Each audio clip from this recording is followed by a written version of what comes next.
28 পিবিতে আমি round figure 30 PB ভাবলাম। 30 PB যদি হয় মোটামুটি এখানে 600 টাকার মতো একটা লিকুইড ইনকাম আসবে। এখানে লাগাচ্ছি না 1000 টাকা, লাস্ট প্রোডাক্ট কত টাকার হলো? 2000 টাকা। এক মাসের মধ্যে আপনার পিজিতে 1 থেকে 2000 টাকা চলে আসলো। তাহলে 1000 আর 600 1600 টাকা হলো। পিবি অ্যাড হলো, রিওয়ার্ডের দিকে আপনার প্লাস হলো।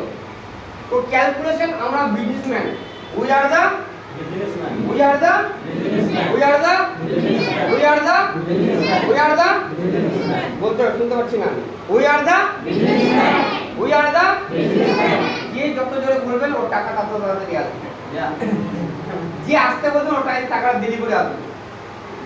we are the businessman, we are the businessman, we are the businessman, we are the businessman, we are the businessman, we are the businessman, we are the businessman, yes. যে যত বেশি বলতে পারবে এই বিজনেসে, যে যত রিলেশন বানাতে পারবে এই বিজনেসে, যে যত বিজনেস মানে বিশ্বাস বাড়াতে পারবে এই বিজনেসে, ও তাড়াতাড়ি কিন্তু একটা ইনকাম করতে পারবে।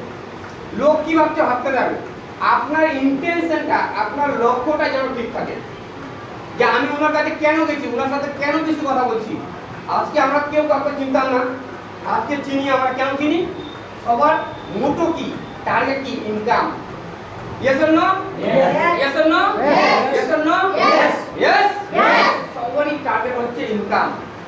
ইনকামের পরে কি ইনকাম তো সবাই করছে, বাট ইনকামটা যেন ম্যাক্সিমাম পরিমাণে হয়। আপনারা যদি ভাবছেন না খাবার জন্য আমি ইনকাম করতে আসছি, ওইটুকুই পাবেন। যদি ভাববেন যে আমাকে 5 বছরের মধ্যে একটা কি করতে হবে, যদি স্বপ্ন থাকে, স্বপ্নটাকে লেখেন। আমার একটা গাড়ি লাগবে, একটা বাড়ি লাগবে, অন গড বিলিভ রাখেন। উপরে যে আছে না সুপার পাওয়ার, বিলিভ রাখেন। এখানে দাঁড়িয়ে যে কথাটা বলছি, আমার এখানে এক্সপিরিয়েন্স হচ্ছে 9 বছরের।